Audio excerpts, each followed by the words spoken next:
It's TMNT time! Hello and welcome to another figure review. Today we're gonna have a look at the Neca Teenage Mutant Ninja Turtles, the mighty Metalhead. Boy, oh boy, I've been waiting on this one for a little bit, but he's finally here, the Turtle Terminator. And by the way, I don't really talk about boxes a lot, but I like the design that Neca has chosen to take here because it looks like an old VHS. Maybe it is based on an old VHS. Somebody tell me in the comments if you know about that stuff. Also has a nice window if you want to display him in the box. I know a lot of Neca collectors like to do that because once you take him out of the box, he might break. I'm not afraid of that, well, a little bit, but anyway, I want to have my figures out of the box, so let's go.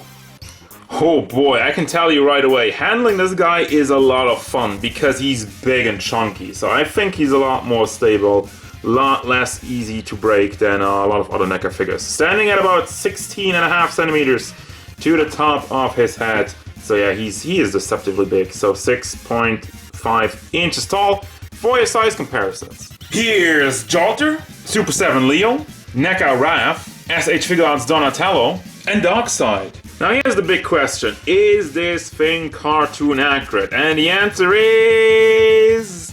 not really. But then again, the changes they did are for the better, because the original cartoon version has really stubby arms and legs and just a way too fat torso, doesn't have a neck. So obviously, if they would have done that, they wouldn't have had any chance to put in any articulation, or at least not any articulation that would have done anything. Other than that, the color is actually cartoon accurate, because you might look at it and say, well, it's a little bit bland, it's a little bit muted. But that was the show back in the day. Like a lot of the, especially early episodes, I think like when the budget got bigger and whatnot, obviously things kind of changed, so it's not always looking the same. What I'm really impressed with this figure though is the panel lining. There's a lot of black lines going all throughout the body, and it is painted very, very cleanly. This is some of Neca's best work when it comes to that. All the small lines around the shells, on the elbows, the biceps and whatnot. Yes, everything is there except for this finger. They screwed it up with this finger. They completely forgot to paint the lines over there, unfortunately. But other than that, I can forgive it because I don't see any bleeding. I don't see any big slips on the lines. But other than that, the design just really feels complete to me. Yes, they did some updates for the sculpt so it actually can move. And I don't hate it. I think it actually makes it look better. Also, you have the two-tone coloring in the gray. You got the light gray throughout most of the figure, and the darker gray in the back parts to make it look more like a cartoon, which they did for the entire TMNT line, and it does give off a nice look for it. So overall, yes, this figure looks and feels pretty good.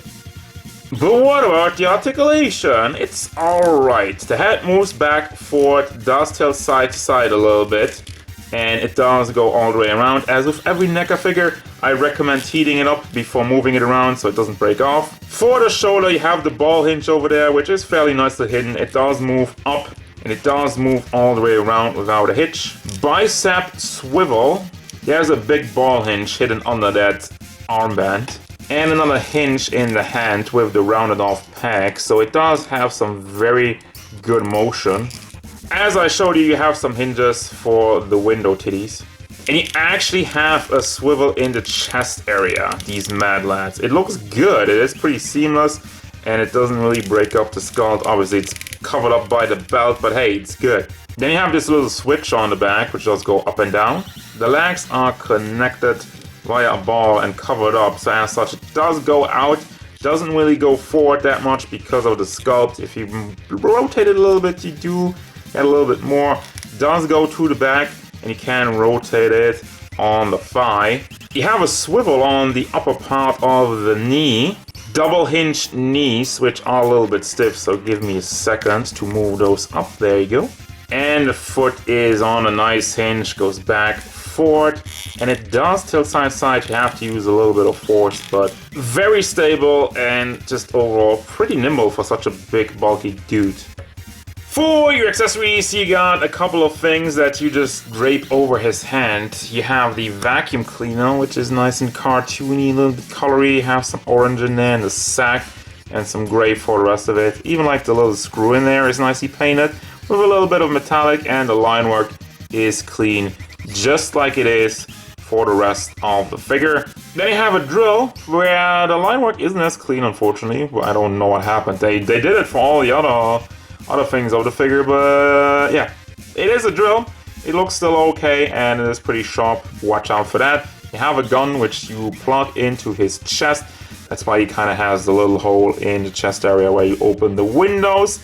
That is the gun he used prominently in the show, just blasting everything. That's also, you have the wire. Also goes in there, that is not an actual wire, it's just plastic.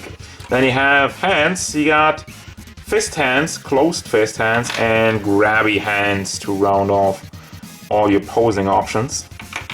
Final thoughts, and to nobody's surprise, yeah, I love this figure. If you have been listening to this review, I can't really think of any really complaint about this one.